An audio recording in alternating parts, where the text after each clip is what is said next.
जय माता दी दोस्तों, कैसे हैं आप सब। मेरे YouTube चैनल पर आप सभी का स्वागत है। प्रत्येक माह के कृष्ण पक्ष की चतुर्दशी तिथि को मासिक शिवरात्रि का व्रत रखा जाता है।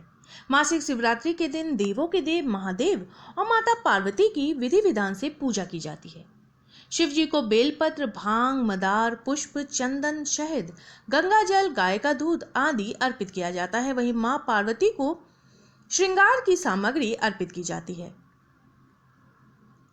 जिन लोगों के विवाह में समस्याएं आ रही हो, उनके लिए मासिक शिवरात्रि का व्रत बहुत शुभ फलदायी माना जाता है।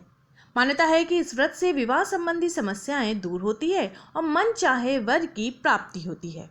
कृष्ण पक्ष की चतुर्दशी तिथि पर व्रती को सूर्योदय से पूर्व उठकर घर की साफ सफाई करने के पश्चात स्नान आदि से निवृत्त होकर स्वच्छ वस्त्र धारण करने चाहिए। उसके पश्चात व्रत का संकल्प लेना चाहिए।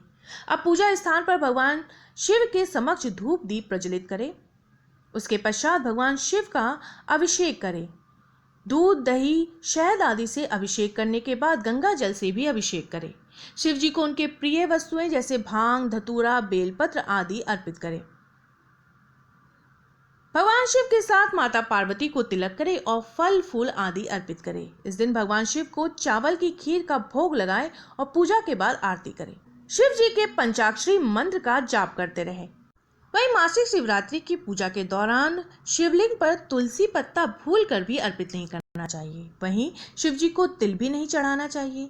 शिवलिंग पर सिंदूर भी अर्पित नहीं करना चाहिए। श्रावण माह की मासिक शिवरात्रि का व्रत 6 अगस्त 2021 दिन शुक्रवार को है। श्रावण कृष्ण चतुर्दशी का प्रारंभ हो रहा है 6 अगस्त की शाम 6:28 पर और समाप्ति होगी 7 अगस्त की शाम 7:11 पर। वही निशिता काल पूजा का समय रहेगा रात के 12:06 से 12:48 तक। कुल अवधि रहेगी 43 मिनट की। मासिक शिवरात्रि की कथा के अनुसार प्राचीन काल में चित्रभानु नामक एक शिकारी था। वह शिकार के द्वारा अपने परिवार का पालन करता था। वह एक साहूकार का कर्जदार था। एक दिन साहूकार ने शिकारी को कर्ज न अदा कर पाने के कारण बंदी बनाकर शिवमठ में डाल दिया। संयोग से उस दिन शिवरात्रि थी। शिकारी पूरे दिन बिना कुछ खाए पिए ध्यान मग्न होकर शिव भगवान की चर्चा सुनता रहा। शाम को साहूकार ने शिकारी को बुलवाया और कर्ज चुकता करने की बाबत बात की। शिकारी द्वारा कर्ज अदा करने की बात किए जाने के बाद साहूकार ने शिकारी को बंधन से मुक्त कर दिया। शिकारी भूख प्यास से व्याकुल होकर शिकार की खोज में एक जंगल में पहुंच गया। शिकार की तलाश करते करते अंधेरा हो गया तो उसने जंगल में ही रात बिताने को मजबूर हुआ। वह एक तालाब के किनारे एक बेल के पेड़ पर चढ़कर रात बीतने का इंतजार करने लगा। बेल वृक्ष के नीचे शिवलिंग था जो बेल पत्रों से ढका हुआ था। शिकारी को उसकी जानकारी नहीं थी।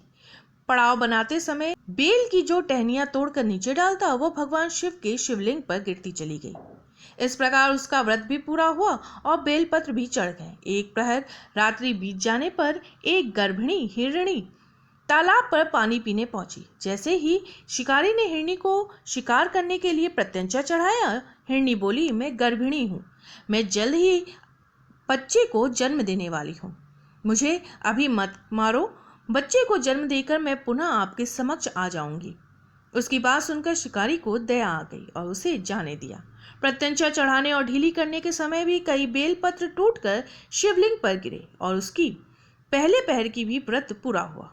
इसी प्रकार शिकारी ने 4 शिकार को माफ करता रहने से अनजाने में ही उसका शिवरात्रि व्रत पूरा हुआ। रात्रि जागरण भी हो गया। अनजाने में शिवरात्रि के व्रत का पालन करने पर शिकारी की मोक्ष की प्राप्ति हुई।